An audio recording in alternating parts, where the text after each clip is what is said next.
All right, cool. Well, now that we're about 10 minutes late for starting, I guess it's time to really get going. I used to joke that my coworkers wouldn't be sure it was me in a call if I wasn't late, and I guess that holds true here today, too. Um, I apologize for the technical details or the technical difficulties, even though I do webinars and stuff all the time. I've never actually done it on Facebook Live before, so I was doing a little bit of struggling. But hopefully we're good to go. Brad says we're ready, so all right. I hope all 11 of you here, maybe more, I don't know, are ready for the time of your life. So tonight I'm going to talk about dead season modeling, a topic very near and dear to my heart because I've been doing it for a while. And no matter how or whenever I share photos of my stuff, no matter how, oh my goodness, Ed, look at that, you got all your COTS labels are the correct style, or I like that all your cars have ACI labels. Now everyone just wants to talk about trees. So I figured I might as well do a presentation about the trees and all the stuff around it. So we're going to talk about what is the dead season, why you might want to model the dead season, and then get into how you actually do it. This photo that we're starting off with in this presentation is hard to believe 20 years old now. This was shot on a door layout that I had built in my apartment back right after I graduated college. And, I still surprise myself with how decent it looks, especially considering this is what's currently inhabiting my basement. It doesn't look that different. I actually have recreated a lot of that same scene, but now it serves an even bigger purpose. Anyway, so let's get on to it. Talk a little bit about myself first because I like doing that. So my name is Ed Kapuscinski. I am, I guess, a force behind dead season modeling. I've been doing this stuff for a long time. My first N-Track show was before I was born. My mom was 6 months pregnant, and my parents are both modelers, so there's no hope for me. I first laid track when I was 2. There's this great apocryphal story that I'm not going to dig into because I'm already 10 minutes behind here. A lot of folks met me when I worked at MB Klein back in the early 2000s, back when they were in downtown Baltimore here, on Gay Street in that surprisingly dilapidated building. And I've been modeling winter now for 20 years. I'm currently doing the Northern Central Railroad, the line between Baltimore and New York, in the late 70s on Conrail. And I've got a whole other presentation on that. If you look for it on YouTube, I'm sure you'll be able to find it. It's a fun time. So just a couple of quick photos of what I'm talking about and what I'm doing right now. Here's a photo of my layout downstairs with one of the recent Atlas ST45s I was showing off. There's another shot of 6210 on a different section of the layout. And a little bit of some details, one of my favorite projects that I've been working on recently. I hope some folks get all the references here. So let's talk about what is the dead season. Well, it's the time of the year when the leaves have left the trees and there may, or more likely isn't, snow on the ground. It might be hard to believe right now looking outside here if you're anywhere in the northeast or mid-Atlantic, but in a lot of our winter, we don't really have snow. It's just dead trees and dormant grass, and it looks like this for a big chunk of the year. And modelers typically kind of ignore it. I'm going to show you a couple of photos to demonstrate what I'm talking about when it comes to this time of year. There's up at Enola, over at Bayview in Baltimore, and of course the legendary Strasburg, who does run quite a bit in this time of year. A little bit more Enola, over at CPY up in Harrisburg, legendary EBT. This photo, taken in February, back 2 years ago, right after they got 16 running again, actually appears on the cover of a book that my friend published. And yeah, even though things are dead, beautiful time of year.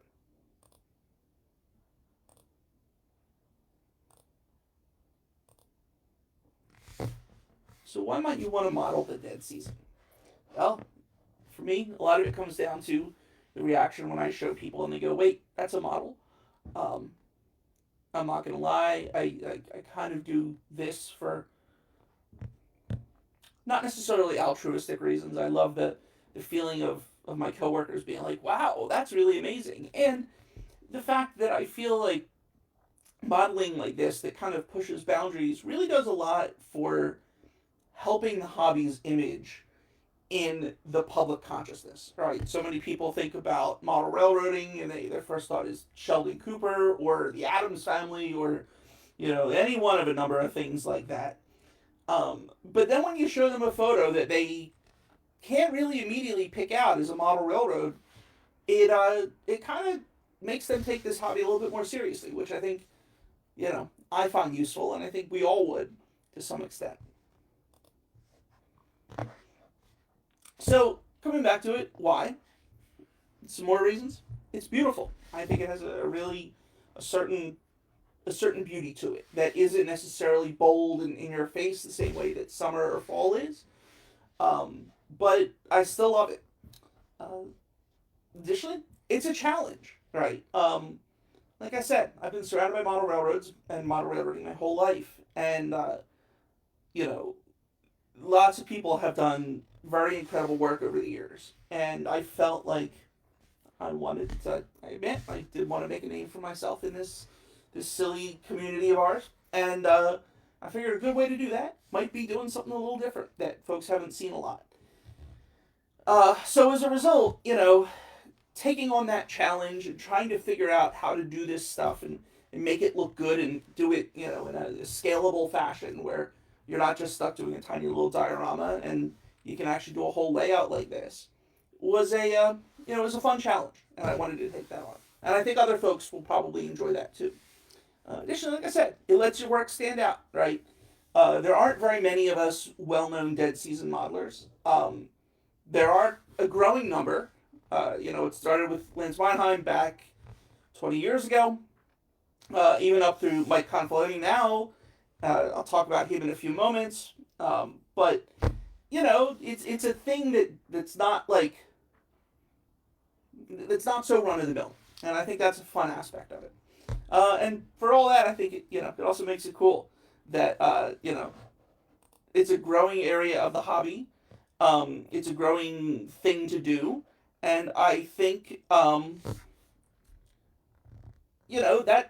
stands out, and there's a certain level of enjoyment that you can get out of that. So speaking of it being beautiful, here's the inspirational painting that has been hanging in my layout room for years now. Evening at Kerner's by a painter named Andrew Wyeth.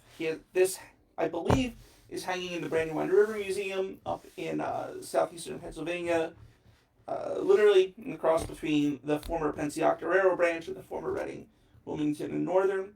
And I saw this painting many years ago and I just fell in love with it. And this is kind of the vibe that I've been chasing in my modeling ever since. So like I said, Dead Season is beautiful, right? It is stark. Its color palette is muted, but still complex. I mean, if you look at this, you might think it's just brown, but there's lots of different shades of brown in here. And it really makes our trains stand out. And that's a thing that we can really show off if you look at a couple of photos, and you'll see some that I used a little bit later on. It's a challenge, right? Like I said, you have to figure out new ways to do things that modelers have kind of been doing somewhat on autopilot for years, right? You can't necessarily get away with some of the hacks, like, oh, I've got this whole hillside to cover, I don't feel like building trees, I'm just going to hit it with some glue and throw some foliage on it. You can't do that when you're doing the Dead Season. It's a bit of a shame, because sometimes I wish you could, but, that's the crux of it. Not going to say that there aren't hacks like that out there. I believe this is a great example of it. This was on my old layout, and I needed to hide a return loop. Now, usually, if I was modeling summer, I'd be like, okay, I'll just put a bunch of trees there. And so I was like, all right, let me see what happens when I try doing that with dead trees, because you can see through them. Well, believe it or not, there is a return loop behind this. But the dead season trees, the naked winter trees, you put a couple of them in there, the branches do the job and they hide things just the same. So you don't lose all of the ability of like to do those tricks that you might need to do while building a layout, but you do lose some of them. And like I said, it lets our train stand out, right? Because the colors are muted and our various equipment is often bolder colors, for example, for Conrail guys like me, that combination really places the focus on the models. And so here's a good example of that. You know, my trio of SD40-2s here really pop against this nice muted tans and browns and grays background.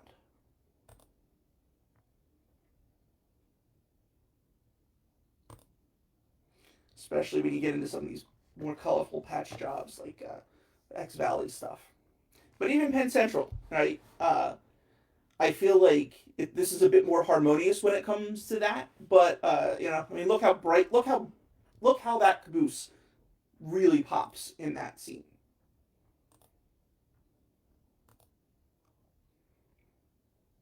And like I said, Dead Season modelers are cool, right? I love that. Wait, that's a model reaction.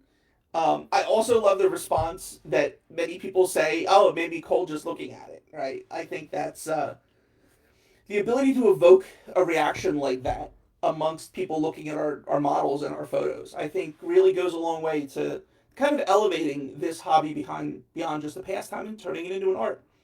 And lastly, all the cool kids are doing it. I figure you know, I've met a lot of really interesting modelers, and a lot of them have started taking this type of thing on. And I think, you know, it's kind of fun to be amongst that crew, right? That's why I created the Dead Season Modelers Facebook group and deadseasonmodeling.net and all of those various things. You know, it's a fun. It's just a fun aspect of it.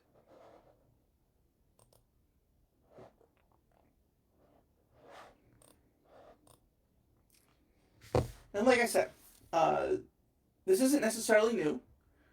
You can, I don't really want to admit how old this is, but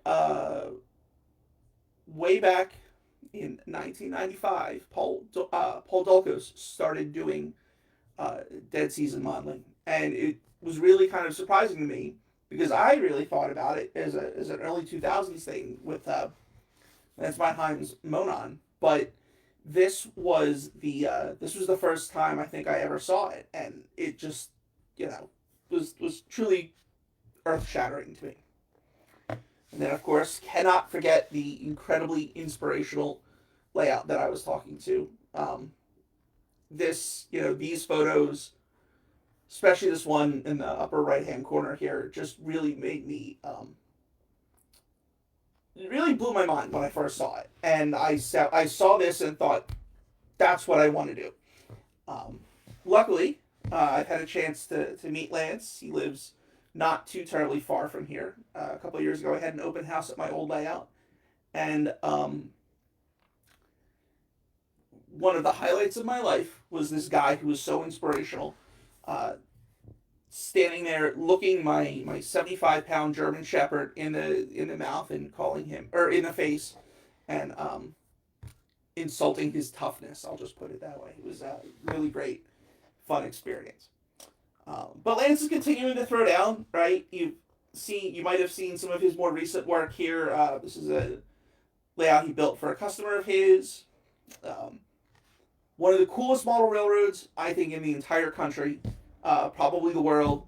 Bernie Kapuscinski's USMRR Aquia line, set in the spring of I'm gonna get this wrong 1863 I think. Fully operational O scale layout, set obviously in the backdrop of the Civil War, and it would be an amazing layout no matter what season it is. But because he does it in the spring, it just amps it up a whole other level. A couple of more photos of that gorgeous. And I don't know how many of you might have seen or know Al Etzel. Al does all sorts of different things, but I remember first seeing this module, his New Jersey Palisades one, at the Altoona N Scale weekend a couple of years ago, and and immediately uh, the song "Losing My Edge" by LCD Sound System popped in my head, where it's this singer lamenting that he used to be cool and used to be cutting edge, and now the kids are doing it better than he is, and they're actually pretty nice. And all of those things can be said about Al. Just truly fantastic stuff, amazing work, and I love the fact that it's another T-track module. Similarly, one of the other coolest layouts I've ever seen, Brian Smith's New York Central slash ACY House Tower in New London, Ohio. This is an N scale layout that you guys might have seen at the Altoona N scale weekend a couple of years ago. You might recognize it because, aside from being amazing dead season modeling, it's a big giant donut that Brian stands in the middle of. It's like nothing else I've ever seen, and I just think it is such an amazing, truly amazing thing. And Brian's incredibly talented modeler, and he's working on a whole bunch of different things. I just absolutely big, huge fan of his work. But anyway, I figure if folks like him and Rich Sider, and lastly, the king of them all right now, Mike Conflone, are doing it, it's a pretty fun thing to do, right? Incidentally, this photo, Mike just posted this on his Facebook page the other day, and Marty McGurk and I were talking about that this past weekend at the Timonium show, and we had both seen this, and had the exact same reaction of this MFer right here, time to give up this hobby and go pick up stamp collecting, because this is just so absolutely incredible. This photo just blows my mind. And Mike's whole layout just looks the same way. It's truly incredible, and another one of those, wait, that's a model things. And I included this photo specifically because without the human beings in here, you might not believe it. So before I get into some more of dead season modeling, I wanted to take a minute and introduce a commercial break. I didn't warn the guys that I was doing this, but I figured since I have an audience, I might as well. A little bit of sponsored content. So in addition to being a modeler, I've been involved with the Continental Historical Society for 15 years now. More than that, close to 20. God. And through that, I've also gotten involved with working with other historical societies, most notably the Nickel Plate Society. While I was working with them, I served on their strategic planning committee, where we were charged with trying to figure out what does a historical society look like in 10 years. And we realized that there are a whole bunch of struggles that not only did the NKPHTS have, but that every historical society faces. And that the way that we're to address those is through doing some digital work. And luckily, I'm a professional web developer. And so while I spent the past year unemployed, luckily that period of my life has come to an end, but while I was doing that, I started doing some consulting and helping railroad historical societies embrace the digital future that they all face, and coming up with a solution and other solutions to address those challenges.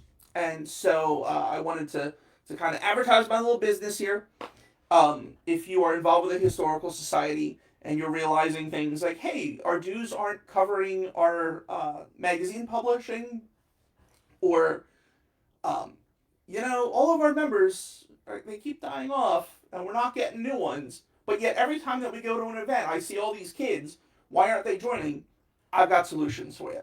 So anyway, if that's a thing if that's a part of your world, please reach out to me. Check out my sites, hobbypublishing.edkapuscinski.com, where I talk about what that future looks like, and then work with edkapuscinski.com to where you can read a little bit about how to actually do this with me.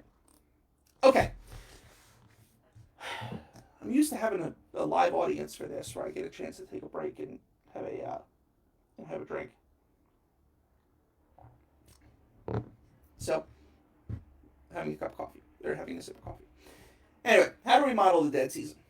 The way we do it is we observe the world, calibrate our perception of it, plan our scenes, select our materials, and then just dig in.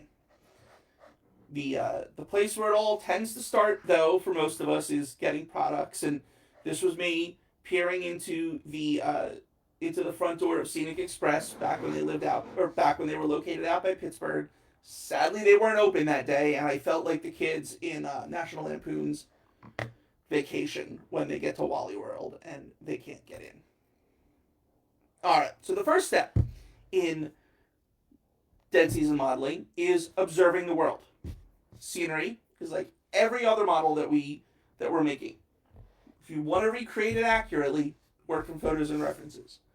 That applies for dead season modeling. It applies for the middle of summer. It applies for fall. The difference is that when doing dead season modeling, we don't have those default products to guide us, right? That if you want to make a summer scene, Woodland Scenics has you covered, right? You grab your green foliage and you grab your green grass blend and you go to town and you're there, right? As a dead season modeler, we don't really have that. So we have to do a little bit more DIY and figure this stuff out and hunt down materials that work. Additionally, everywhere in the world looks different. So one of the reasons you want to work from photos is because different places are going to appear differently during different months or different seasons and different months. So to that end, I generally around this time, or back in December, because that's the month I model, will do my best to go explore the world and take photos that are capturing the look of what I want to try to model. Right, this is a shot, I believe, from the Northern Central. This was up in Anthracite Country by Good Spring. This was an old right-of-way. Another shot up on a trip I took in November up that way, or in that part of the world. Luckily, both sadly and luckily, the stretch of railroad that I model is now a rail trail. On one hand, it's a bummer because I'm not able to go, chase trains on the south end of it, but it does mean that I can go take my dog up there and walk along and have wonderful access to see all of the scenes that I'm trying to model and go capture photos of them in the season that I'm trying to model them, which is an incredibly, incredibly valuable thing. If you're deciding to do dead season modeling and you have the opportunity to go see your part of the world in the time that you want to model, go do it, right? We live in a wonderful time where you don't have to pay for film to take these photos, right? I just take literally there's times where I'll be there, pull over to the side of the road, open my sunroof, pop my phone out and take a couple of photos, take like a panorama, just so that I can get, hey, what does the side of that hillside look like? What does it look like? Like, what does the drainage ditch look like?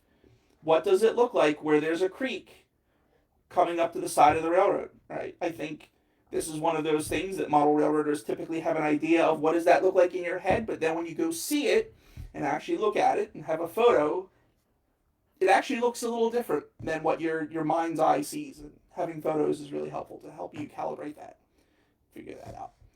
And like I said, different parts of the world look different. This is not the African plains. This is actually Disney World, but shot in November. So technically it counts as dead season, but this is what dead season looks like in Florida if you import a whole bunch of non-native species and tend to after them. So like I was saying, you need to recalibrate your mind's eye when you're doing this. There are a couple of lessons I've learned. First, trees are big and they aren't brown. Second,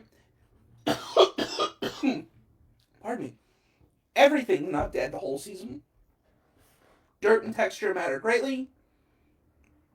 And in N scale, you need less static grass than you might think. Static grass is incredibly useful, a really good tool, brings a lot of texture to your scenery, but when you scale it down to N, it represents truly tall grass, and there's a lot of grass that isn't. And in that case, I was really surprised, but the classic standby of Woodland Scenics ground foam does wonders. So let's start talking about those trees. All right, I'm going to dig into that a little bit. Trees are not brown. I felt lied to when I first realized this. Ever since kindergarten, the teacher would be like, okay, draw a tree. Here's a brown crayon, right? And then one day I was driving around, getting ready to start modeling winter, and looking at trees, and I'm like, those aren't brown. That's gray. So I went over to Lowe's and picked up a can of gray spray paint and started using that, and all of a sudden my forest looked a lot more realistic. Like, look at this. See these trees?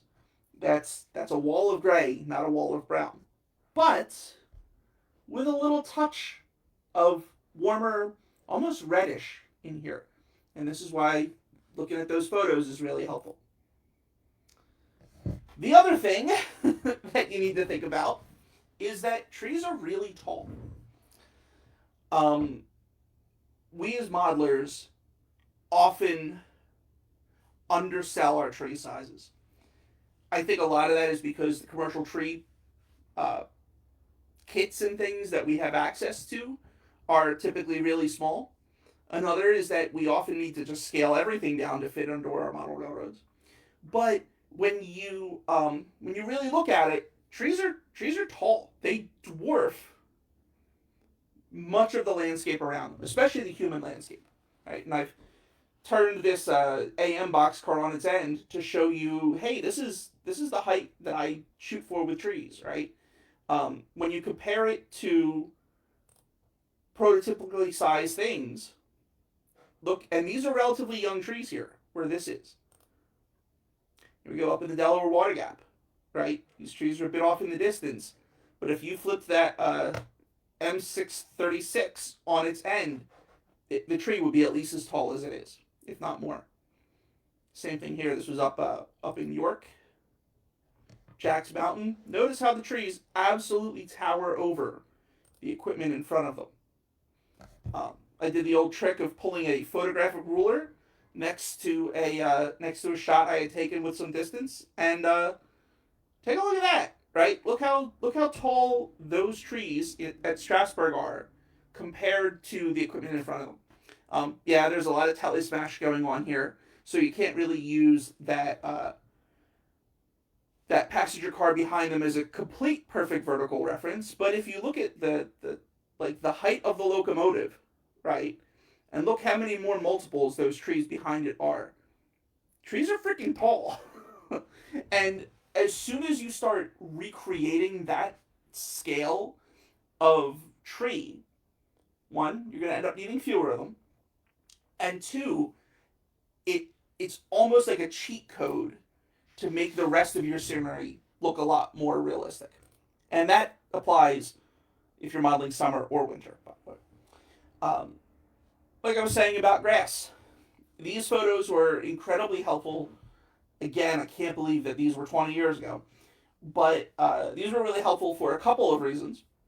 One, I realized that, yeah, all of my fields shouldn't be static grass. There's some tall stuff here, but this is not a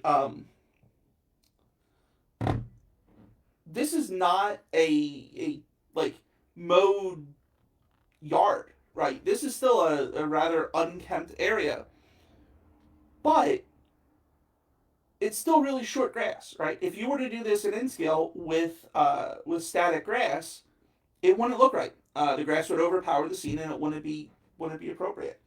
And a lot of the world looks like this, at least around here. And for that reason, I realized, oh, thank goodness, I don't need as much static grass as I thought. These photos were also really helpful too, because in my mind's eye, when I first started doing this, I was doing everything in just tans, right? Uh, Wait, why is Chris replying with the angry face? Oh, um, but my friend Carrie, who is not a modeler, um, who actually is Ben Snyder from the CRHS is uh,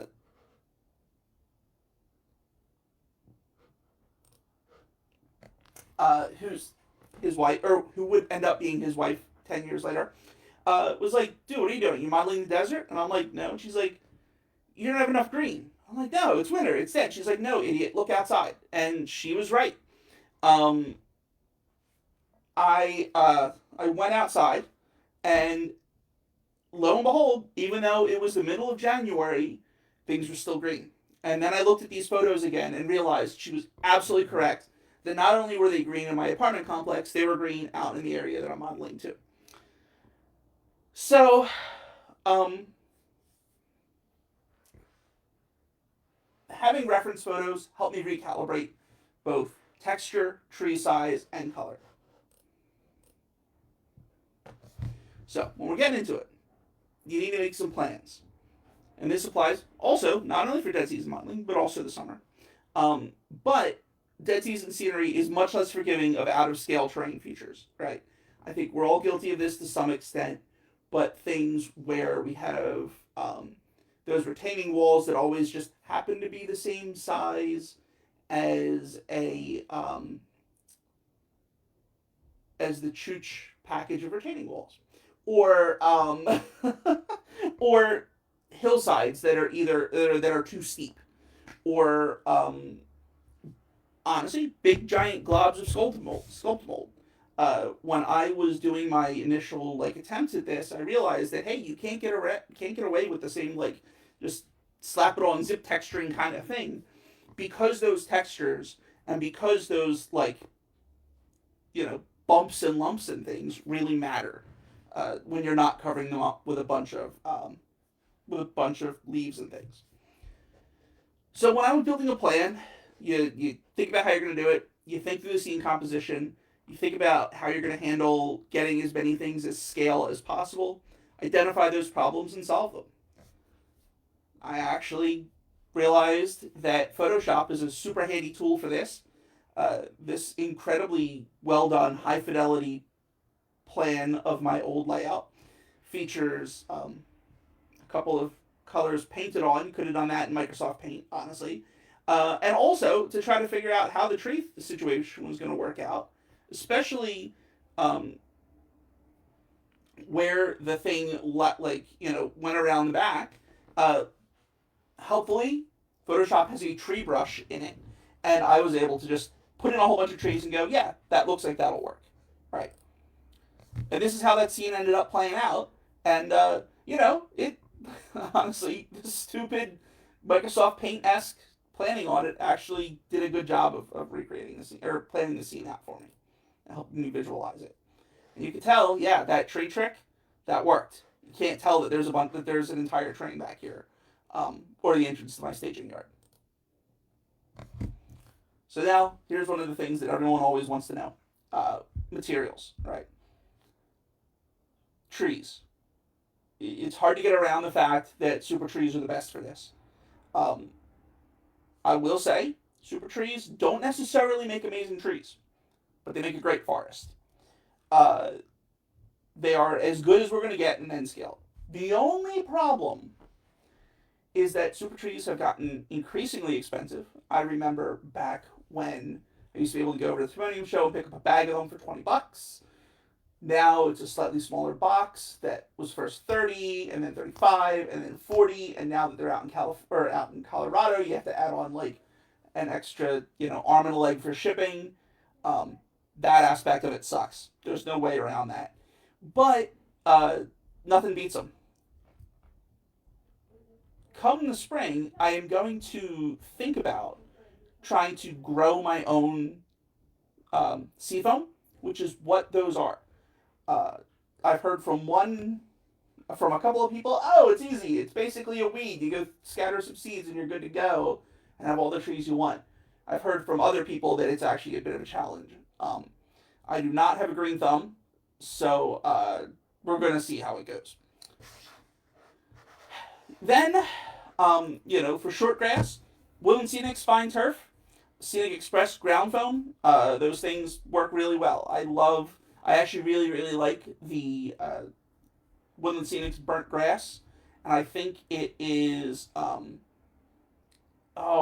should have the names memorized, but there's the yellow color and the light green color, and those both are kind of my go-tos.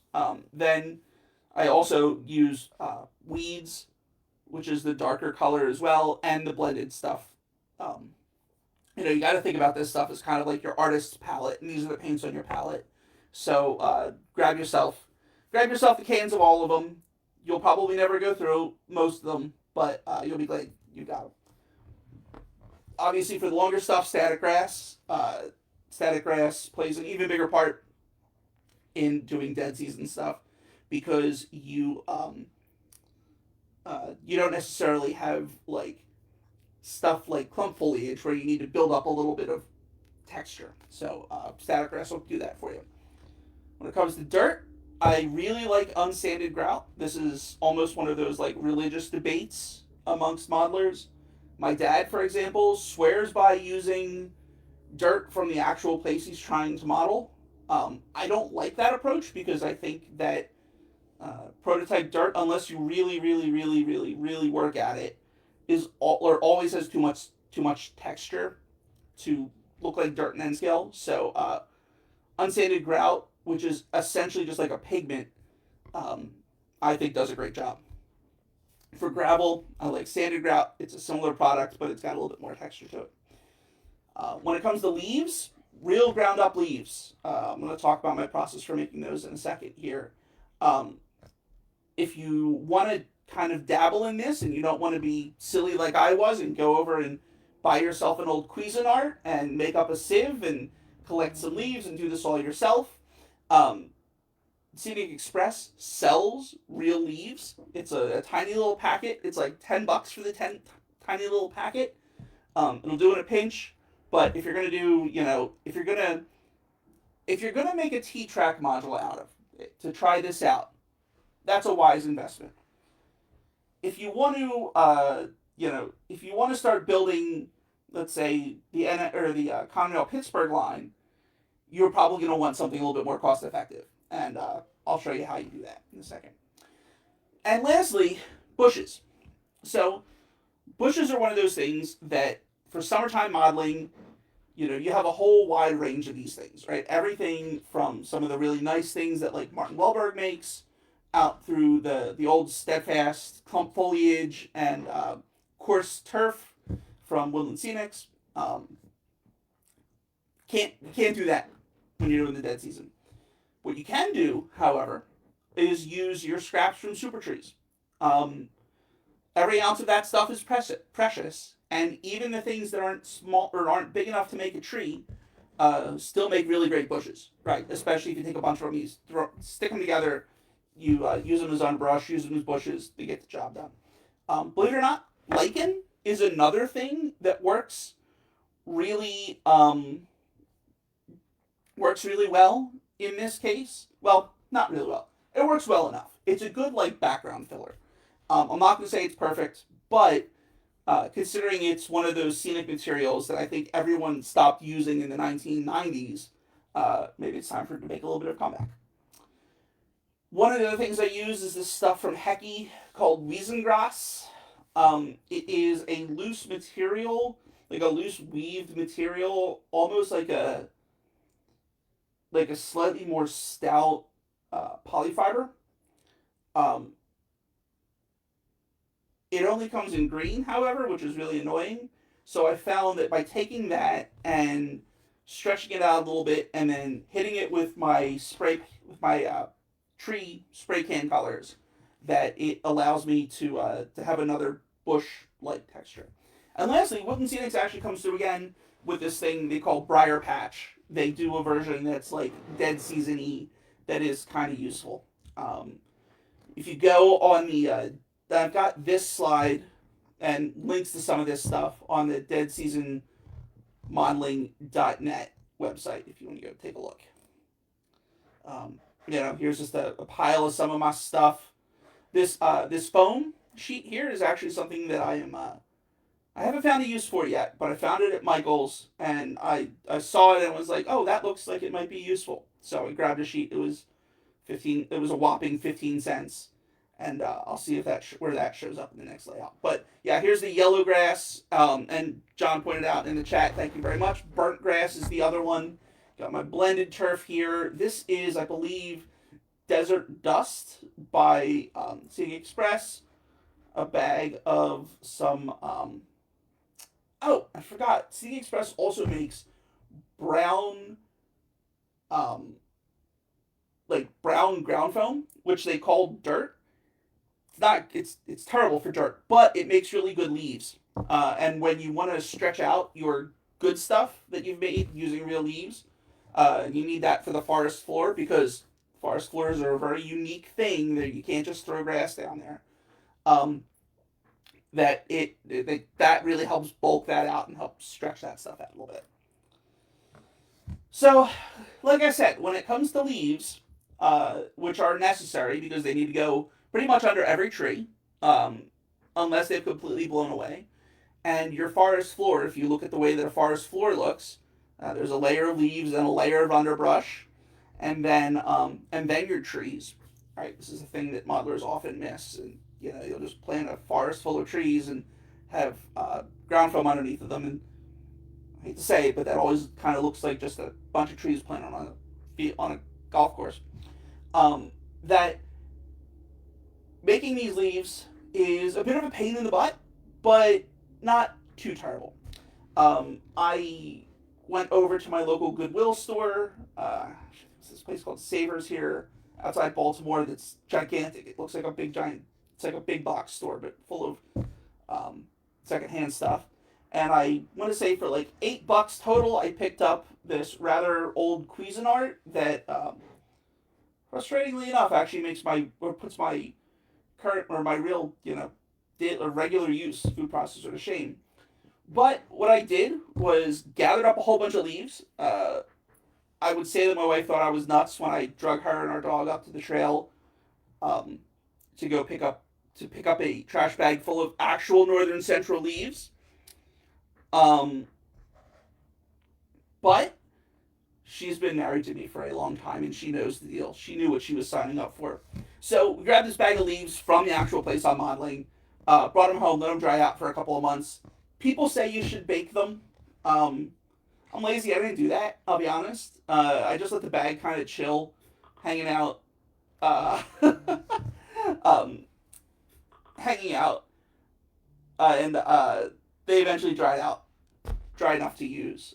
Luckily, there weren't any bugs in there, but the Cuisinart would have taken care of those anyway.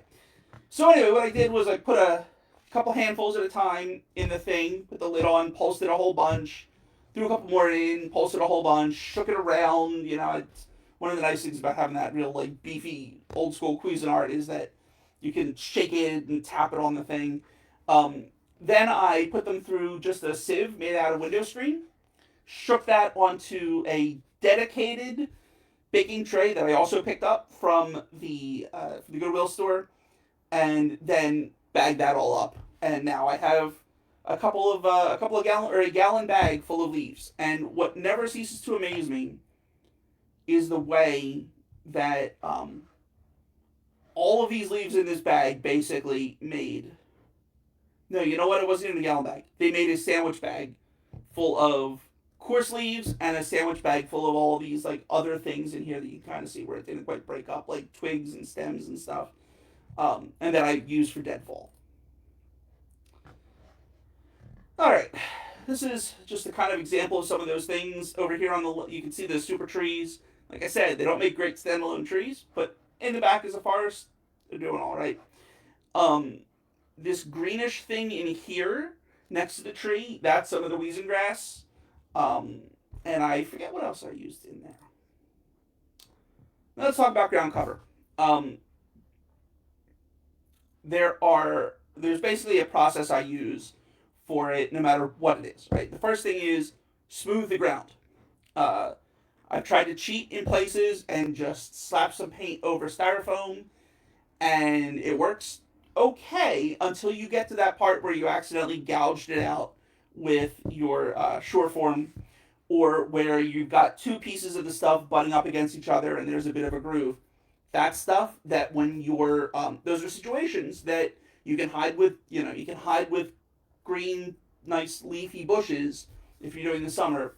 If you're doing the dead season stuff, that stuff's visible. So what I do, what my technique typically is that I will shape everything, get it pretty close to what I want it, put on a layer of lightweight spackle, let that dry, sand that down so it's pretty smooth, um, paint that, and then scenic over it. So once you've done that, uh, or then that's where my scenicking actually starts. Get that brown on it, brush on, and it depends at this point.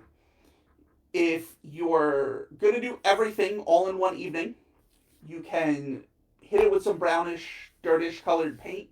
I use just the cheap craft paints that you get from Michael's. I literally just squirt it on there, spray a little bit of water on it, use a chip brush, and start spreading it out. I'll also, while I'm doing that, squirt on a little bit of white glue, dilute that, mix it all in, and just spread the whole thing in. At that point, I will sift on my unsanded grout. Uh, and then let that sit. Let everything dry. Once that's done, I'll come back with a wider chip brush and brush all of the loose grout that hasn't adhered to it. That's not just because I'm trying to save the stuff, because John O put it, mocha unsanded grout is getting somewhat difficult to find as tastes change. But the other reason is that, as I was saying earlier, when you think about the scale of dirt at N scale, you don't really want big, giant, mounds of stuff. And so by brushing it off, you basically just get a very, loose dirt texture, a very fine dirt texture, um, onto which you could start layering your other layers of stuff. Right? And it's also helpful that if you do a good job of that and you brush it all off onto a sheet of paper or something, you can then recycle it again and do it for your next application, or use it again. Right? So at that point, then you start in doing, if you're going to do a grassy area, you do you sprinkle on some fine turf, some static grass, and you just spray it and do that the same way you would any other scenery application. If you're doing a wooded area, you throw down some leaves, right? A combination of the real leaves and that brown ground foam that I was talking about to kind of stretch it out. Then you throw in your vegetation, because if you are looking at your photos of actual forests at this time of year, you'll see that there's often still some living vegetation in there. It's not bright. It's usually not bright verdant green, although you will find some hollies and various other things in there. Um, and then uh, then I'll come in with that underbrush stuff, right? Which are generally just bushes or little bits of super tree. And honestly, just throw it in there, right? Um, Dennis, I saw your question 2 minutes ago about how do I get my leaf litter to scatter so nicely. Um, I forgot there is an actual step. There's another step in there that I forgot to mention. Those leaves will love to blow around or erode when you go do the usual, hit them with wet water and then glue them down. It's always a perennial challenge. It's super frustrating. The thing I found that helps a little bit is before I start the process to dampen the scenery already, right? So I've got my grout on there, I've brushed off the top layers that aren't adhered, and then I'll use my spray bottle and just get everything a little damp. And that helps that bottom layer of that stuff stick a little bit better before I can hit it with glue. And then I just sprinkle it on, right? Like just using my hands, using depending on how big of an area I'm doing, I'll just like a pinch of it, like some salt, or sometimes I'll use like an old spoon or something like that. Just bigger handfuls, you just kind of sprinkle it on there. But the other thing that I found is that the way to do this stuff and to get really to get the look you want, don't be afraid to do it in layers. I long ago learned that the secret to ballasting isn't to try to get your ballast perfect on the first go. It's to get a layer on there, get it wet or get it down, let it dry, do another layer, because it doesn't float, it doesn't erode all the same way. When I'm doing, it doesn't matter if I'm doing grass or leaves, I will often do one pass, and then that horrible moment where you get it all wet and it all looks like crap. You got the glue down, and then you come down the next morning to look at it and be like, "Ha! I'm such a good model railroader." And you look at it, and there's big giant craters where the grass has run away. Um, Always heartbreaking. But then you just come back and you hit it with a little bit more grass, right? You fill in the spots that have run away. Um, the important thing is trying to not let those craters get too pronounced. And my trick for that is just being very gentle with the dropping, or the application of the water, getting it nice and wet ahead of time, not spraying directly at it when I'm spraying the water on it, but spraying up and letting it just like gently rain down on it. That helps too. Um, and just not going at it like an 800-pound gorilla helps. Although there are times when I do. Anyway, and then the last step is after you've done those things, the detail vegetation. So like in the grass areas, doing static grass, or adding in some bushes around the edges of things. Again, working from photos, right? Like you'll notice the way, like if you're looking at a photo of, hey, okay, here's how a field transitions into the woods, right? Looking at that and thinking, oh, look, there's a certain pronounced layer of bushes there, or there isn't a pronounced layer of bushes there. Or okay, I'm doing a cut. What does the vegetation on the side of that cut look like? Again, really helpful. Look at those photos and look at your palette of materials that you've assembled, and pick the material and stick it on the layout. And if you have something that you're trying to recreate, and the materials that I talked about don't do it, go on the Dead Season Modeling Facebook group and ask, and maybe someone's already figured it out, or will help figure it out together. Just a couple of examples of what I've done. This shot here, this was on my old layout. This was relatively quickly done. I was stretching out my leaves quite a bit, and so a lot of what you see here is just that brown ground foam, which in this case it does the job, right? You can also see the multi-stage approach here. Here was the raw foam. In this case, it was some foam core, some paint that I put down, and I will often, and this is like meant to come back to this. So if I'm doing it all in one night, I will paint it all, add the glue mixture, sift on the ground. But there's lots of times when I'm like, I'm not going to get this all done tonight or get far enough that I need to do that. I don't really feel like it. Maybe I'm not sure that I like the contours, so what I'll end up doing is just hitting it with the brown paint. One of the other things that I found that's been really helpful is that whenever I go to Lowe's or Home Depot to go, always check the paint mixes.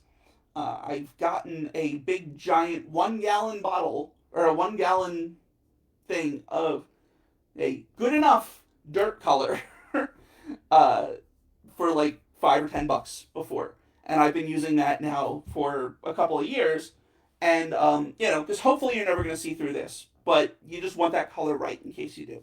So anyway, in those situations, I'll just slap it on there and lay it on, and then be like, okay, yeah, all right, that looks good. And that helps you visualize the scene too, right? To make sure that, hey, you know what, these sight lines work. Yeah, that gouge that I left that I didn't completely fill in, yeah, okay, it looks fine, right? Things like that.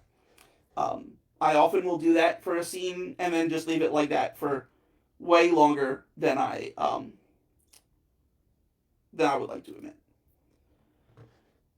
Speaking of the kind of technique again, here you see you got the trees, some of that under or some of those leaves, and a lot of people will often say hey your forests are so well detailed, and I'm like thanks.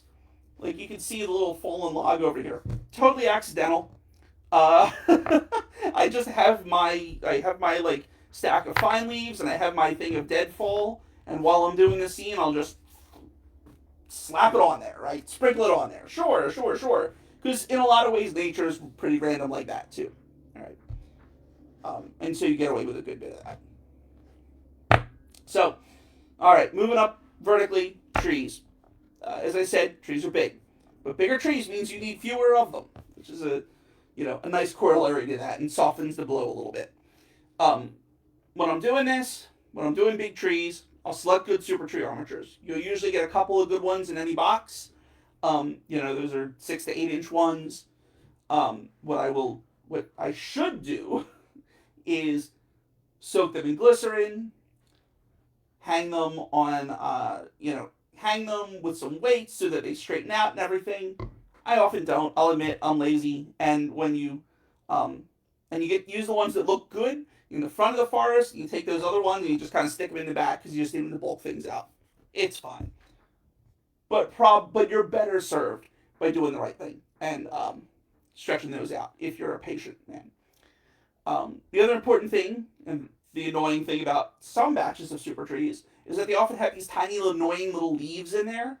I will sit there, and this is the equivalent of flocking trees for summer modelers. This is the exact opposite of having to take the leaves off the trees, but going in there with a little set of tweezers and plucking all those off. If I could figure out a way to like automate that or speed that up, I would probably pay $100 for the machine.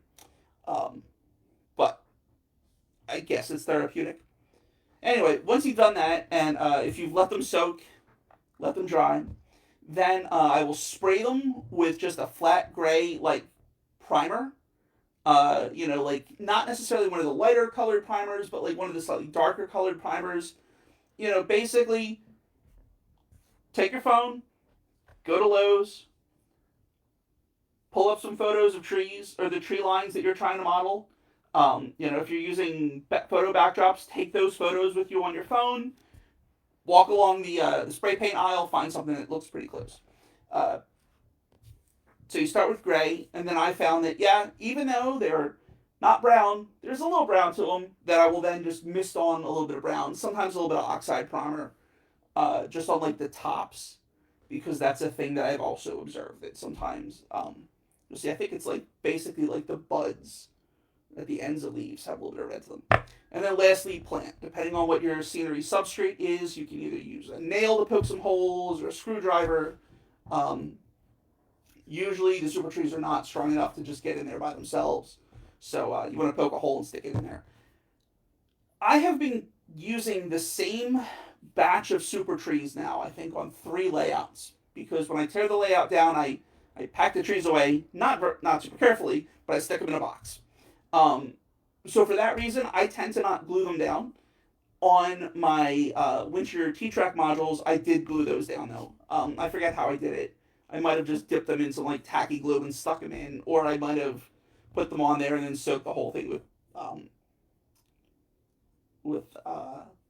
white glue and water after it was done.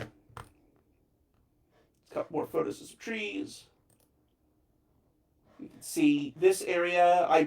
If I were doing this over again, and if this part of the layout, if this was still the layout, I probably would want to go back in here and add a little bit more undergrowth to all of this. This looks a little a little sparse, but oh well, that layout's dead and gone.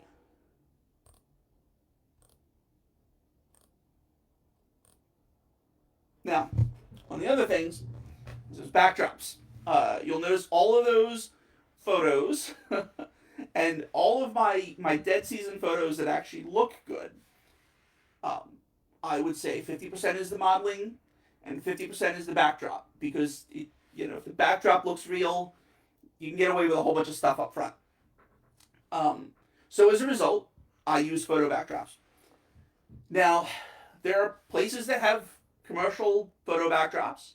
I think everyone's seen them, uh, and they're all typically summer. Even Lark Products, who has a wide variety of these things available, I think they might have like one or two shots that work for this stuff. So as a result, what I ended up doing was starting to shoot my own. And the way that I do that is, again, being lucky enough that I live close enough to the layout or the railroad that I'm modeling. I will book a day for myself in in December. Usually, the week between Christmas and New Year's works really well for this. And I will, before that, go poke around on Google Maps looking for spots that are going to make good backdrop location shots. What you want is a good is your subject of the backdrop, right? So like the one at the bottom of these slides, that distant-ish tree line. And then you need a big open area between where you can get access to it and that subject. And that's because what you then want to do is set up your camera, use a tripod, take a shot, move, take a shot, move, take a shot, move, overlap them by 50%. And then Photoshop will actually, or has some functionality in it. I'm not going to teach you about it, just Google it, about how to stitch those together automatically. It does a good enough job usually for what you need to do. And then you can have a nice long continuous backdrop. You can stitch those together by using these techniques called digital matte painting, where you combine them to kind of get that stuff together.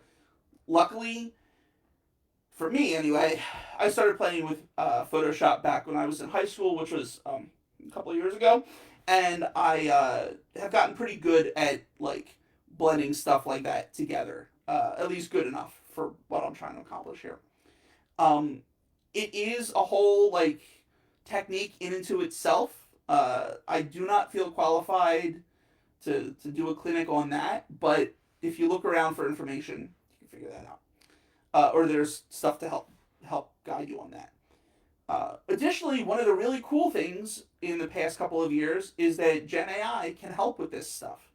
I think I got a slide in here in a second that'll show you how I did that with Adobe Firefly over a year ago at this point. So it's just gotten even better now. And lastly, when you need to commit this to print, you can use one of the commercial backdrop printing services. They're great. I have friends who've used them and swear by them. You can use a local print shop. They may look at you a little funny, but they'll typically get what you're trying to do, and if they're smart and helpful, you can really make out there. But I ended up buying a large format printer for myself. And the reason I did that was because I ran the numbers. That if I had one of those commercial printing services print all the backdrops for my layout, it would have been just about the same cost as if I just bought the printer. The printer was about $700 at the time. It's probably now close to $1,000. But when you think about how much those commercial printers charge by linear foot, it about evened out. But then I realized that there was a real benefit to if I had the printer myself. I knew I wasn't going to get it right on the first shot. I knew there were things on that backdrop I was going to need to adjust. Like, in my city scene, the road doesn't line up perfectly, and I can't very easily move the road because the road is sandwiched in by a turnout on this side and a turnout on that side. If I needed to do that with a commercial printing service, as soon as I had to have them reprint one of those, or heaven forbid I got paint on it or something like that, I would instantly, really drive up my cost on that. By having the printer itself, I could very quickly and easily iterate through them, right? So with the printer, the first backdrop I printed was $700. The second one I printed was $1 because that's how much ink and paper I used, right? So you should think about it from that perspective if you're building a decently sized layout. The other thing to think about too, or the other nice thing about having this thing is that then I get to help out my friends with it. I've done a number of a number of different projects for a couple of my my couple of friends, and I'm probably gonna keep doing that. Printed up a set of backdrops, got a K4 out of it for someone. So it could be a decent investment. Wouldn't recommend it as a money making activity, but you might be able to make your money back on the printer and definitely cover your costs if if your friends are understanding. So one of the other things that's really helpful for backdrops is Google Street View images. This photo was I had this crazy idea that can you take the images from Google Street View and get a decent backdrop out of them? This is actually this is actually a scene right from where I was right next to where I was modeling, and there's a tool called Google Street View 360 Downloader, very creatively named, that you can download, and you basically punch in the coordinates of where you want the photo downloaded, and it will download the panorama. Now, the panorama is going to have all sorts of distortion in it because it is a panoramic photo, but Photoshop can help sort that out for you. When you do that, depending on the shot, that can then be used as a backdrop. And this was actually that, and I was really, really amazed by it. Again, doesn't work out everywhere because sometimes you're going to have a giant telephone pole right next to where you need it, and there's little you can do about it, but it gives you the source material that you can work from. This is an actual backdrop backdrop photo that I shot in the location near where this actually is. Looking at this photo, this is actually the crossing that this was supposed to model or represent. Problem is, I couldn't get a good photo of it looking the way that it should be looking. This is a photo of it looking the opposite direction. Close enough, right? Still better than nothing. And you can see there's some artifacts and stuff I should clean up. This was very much I was taking a very much iterative approach on this because I knew I could come back and, do another one. So it was like, okay, hey, take the image, make sure that all the elements look right? Like, that loader's probably a little too big. This is very much too big. I need to get rid of that. Move the street over 4 inches, 6 inches, whatever. But, that's generally that's just part of the process. This was the image that I asked Adobe Firefly to generate 2 years ago. When you start looking at it, you start thinking you might be having a stroke, but when you scale it down and put it in with some other stuff and throw it in the back here, it's not so bad. Let's see. This is the printer itself. It's a big thing. I was a little surprised by how big it actually was. That's on a typical IKEA coffee table with wheels, so I can move it around. Kind of handy. But it is definitely a worthwhile investment from my perspective. All right, so that's pretty much my whole spiel. If you want to learn more about this stuff, highly recommend the website that I built for it, deadseasonmodeling.net. It's been a few months since I've posted any articles, and I really, really want other people to contribute to that. So, if you do this stuff, or if you start getting started in this, and you take some notes and have anything you want to share, please let me know, and I'll put it up there. All right. Created a Dead Season Modeling Facebook group. If you want to use the bit.ly address here, if not, I'll post this stuff probably tomorrow in the Facebook group.